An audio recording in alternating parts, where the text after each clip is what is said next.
Bismillahirrahmanirrahim. Ada dua fungsi daripada ibadah puasa. Yang pertama, puasa akan mengembalikan manusia kepada aslinya. Mengembalikan manusia kepada aslinya. Apa aslinya manusia? Aslinya manusia lahir ke dunia tanpa dosa. Kullu mauludin yuladu alal fitrah. Setiap yang dilahirkan lahir dalam keadaan fitrah. Fitrah itu suci, bukan bersih. Setiap manusia yang dilahirkan ke dunia dilahirkan dalam keadaan suci daripada dosa-dosa. Walaupun yang namanya bapaknya atau hasil hubungan perzinahan, bapaknya hidung belang, emaknya jablay alias WTS, anak lahir ke dunia suci. Walaupun ada bapak dan ibu ya, salah satu agama yang punya keyakinan setiap bayi yang lahir ke dunia membawa dosa. Dosa apa? Dosa waris. Dari siapa? Dari Nabi Adam dan Siti Hawa. Kasihan banget itu bayi. Belum berbuat apa-apa, lahir ke dunia bawa dosa. Kebangetan agama itu. Jadi manusia asalnya lahir ke dunia tanpa dosa.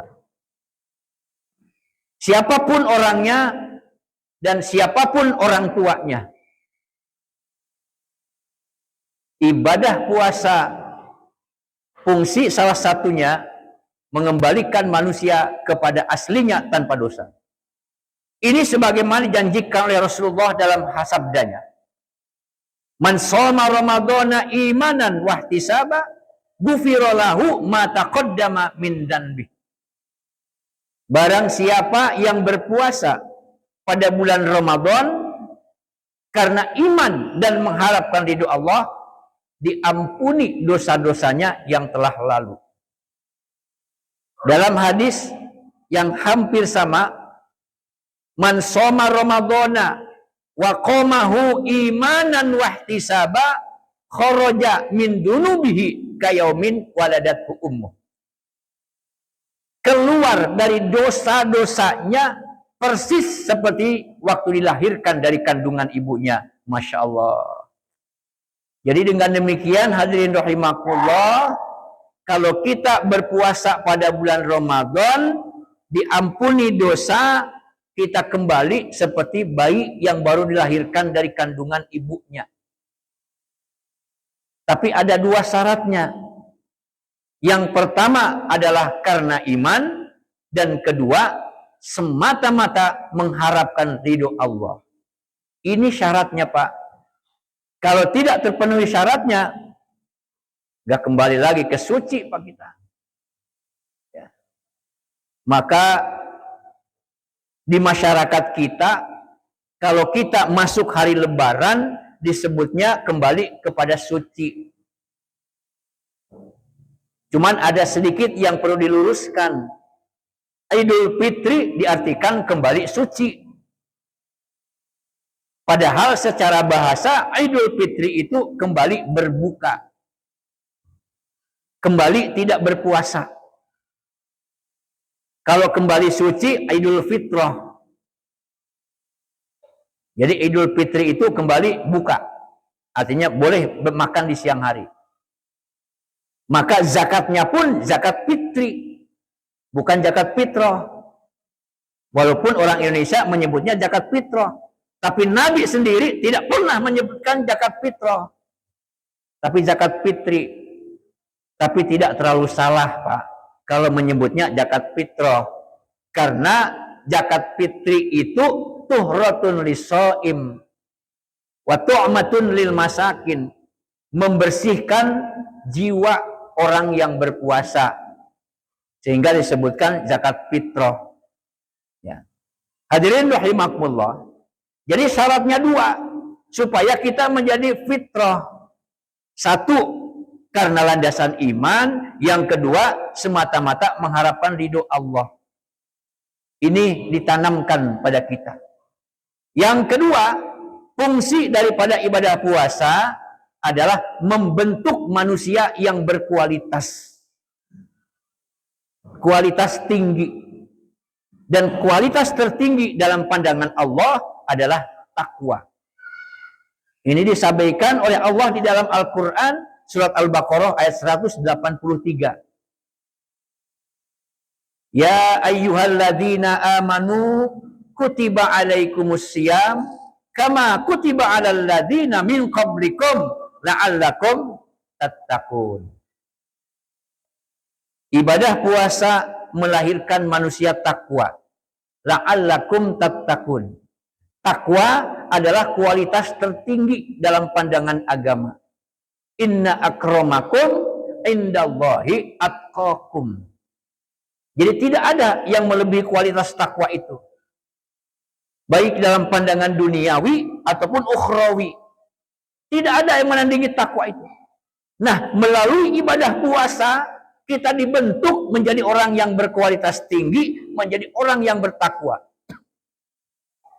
Lalu bagaimana puasa itu bisa membentuk manusia yang berkualitas tinggi? Yang pertama, dengan ibadah puasa, kita dididik menjadi orang yang disiplin.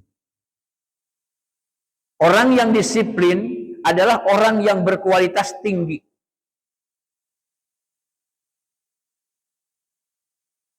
Puasa mengajarkan kepada kita kapan kita makan sahur. Oh, makan sahur itu ya, atau bersahur itu batas akhirnya sampai terbit fajar.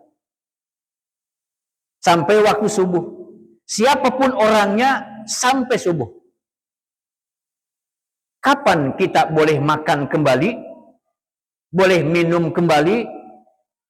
Kalau sudah terbenam matahari atau waktu maghrib.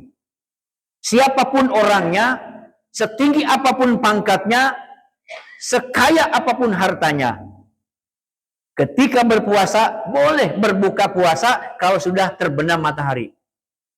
Kita dididik disiplin oleh puasa. Kapan kita bekerja, kapan kita boleh istirahat, kapan kita makan, kapan kita tidur. Lewat ibadah puasa kita dididik, Pak.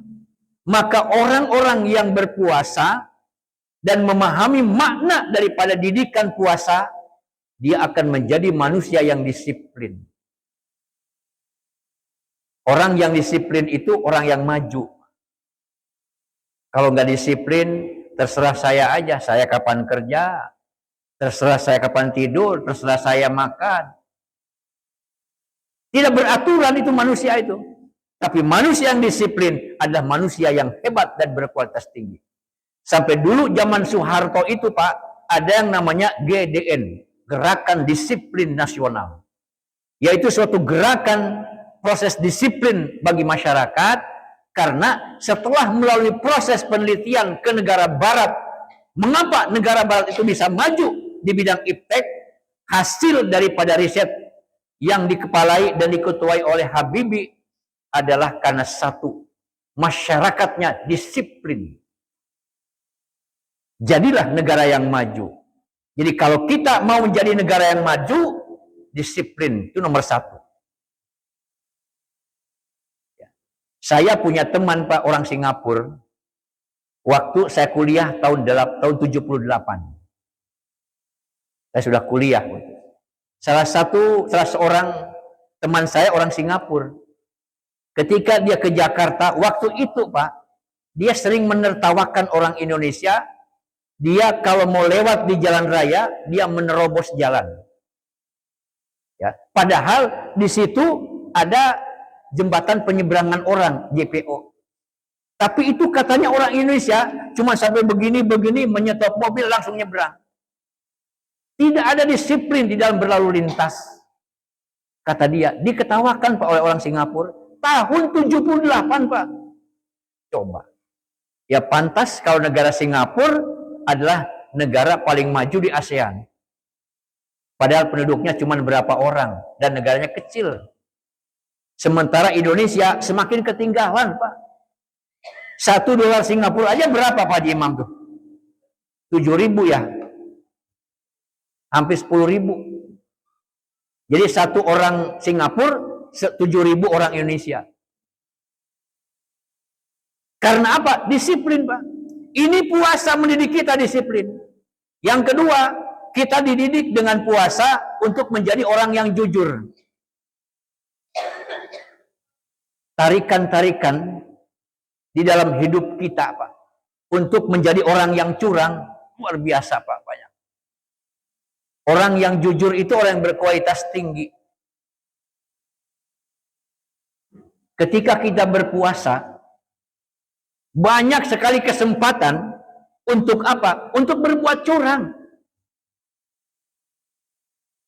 Setelah makan sahur, setelah sholat subuh, bapak yang biasa tugas keluar, bekerja di luar, lalu meninggalkan istri di rumah, anak-anak pada sekolah, Pak.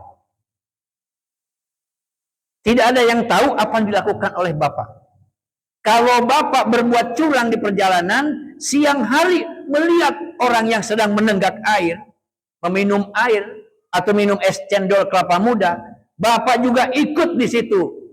Minum cendol atau makan seenaknya, tidak ada yang tahu. Lalu pulang ke rumah, jalan di depan istri, pura-pura miring. Jalan. Ngomong sama istri, aduh, haus banget ya Bu ya hari ini. Iya Pak. Padahal dia sudah minum es cendol. Tapi mengapa tidak dilakukan? Sedang puasa. Itu dididik luar biasa oleh puasa kita. Istri juga sama Pak yang di rumah. Ditinggalkan suami, ditinggalkan anak-anaknya. Tidak perlu ngumpet di dalam kamar. Di tengah rumah saja. Makan sebanyak-banyaknya. Tidak ada yang tahu. Tapi mengapa tidak dilakukan oleh istri? Tidak dilakukan oleh ibu. Inni so'imun. Saya sedang puasa. Luar biasa Pak. Puasa mendidik jujur bagi kita. Bapak yang kerja, apalagi megang uang Pak di kantor, Masya Allah. Punya banyak kesempatan, ya, untuk apa?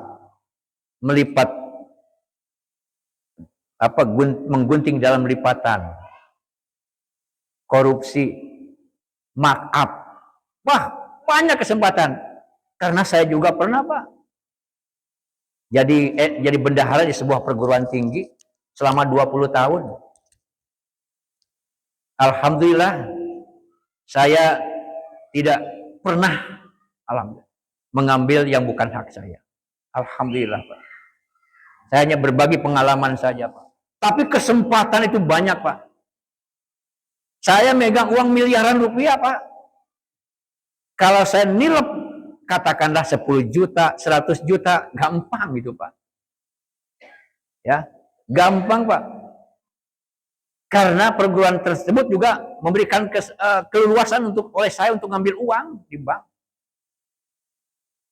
Ketua kepala cuma ada tangan saja Pak. Ya. Kalau saya misalnya dicek itu 100 atau misalnya 10 juta yang diambil, saya tambah aja nolnya 1. Setelah tanda tangan ceknya, saya tambahkan 1. Ya, menjadi 110 juta. Gampang saja Pak bagi saya itu. Tapi alhamdulillah Pak. Dan pimpinan tidak pernah mengecek tentang itu. Jadi banyak sekali kesempatan untuk berbuat curang. Tapi kita dididik oleh puasa menjadi orang yang jujur. Hebat luar biasa Pak puasa ini. Orang yang jujur itu orang yang berkualitas tinggi. Kalau bapak di dalam keluarga tidak lagi jujur pada anggota keluarga, tidak perlu menunggu 10 tahun, 1 tahun keluarga hancur berantakan. Demikian juga istri. Lewat ibadah puasa, kita dididik menjadi orang yang peka. Ya. Orang yang peka terhadap sesama, nasib sesama. Lewat ibadah puasa kita dididik menjadi orang yang taat kepada aturan. Banyak sekali Pak pelajaran yang diajarkan oleh ibadah puasa. Maka jika terkumpul sifat-sifat yang bagus itu, maka lahirlah menjadi orang yang bertakwa. Karena orang yang muttaqin itu telah terkumpul sikap dan sifat-sifat yang baik. Maka jadilah orang yang bertakwa. Pantaslah kalau puasa Ramadan bisa melahirkan orang yang berkualitas tinggi, orang yang bertakwa. Hadirin rahimakumullah. Lalu yang paling penting adalah bagaimanakah supaya puasa itu benar-benar menjalankan fungsinya untuk kita. Menjadi orang yang berkualitas tinggi dan orang yang kembali menjadi suci. Yang pertama adalah puasa kita itu puasa yang diniatkan. Puasa yang diniatkan lillahi ta'ala. Hanya semata-mata karena Allah. Karena landasan iman. Hanya mengharapkan ridho Allah. Itu saja. Karena banyak Bapak dan Ibu. Orang yang berpuasa. Tetapi tidak karena Allah. Yang atasan karena melihat bawahan berpuasa, malu kalau tidak berpuasa. Bukan karena Allah. Ibu-ibu berpuasa karena waktu bulan puasa itu banyak makanan, banyak dodol, banyak kolak. Kalau sore nggak usah masak. Banyak makanan di masjid juga banyak. Banyak berkat dan lain-lain. Tapi ada juga yang berpuasa karena terpaksa. Ya, puasa datang lagi. Kayaknya baru kemarin. Stres Pak dibuatnya. Ada juga ibu-ibu yang stres itu karena anggaran. Karena anggaran belanja naik 3 kali lipat.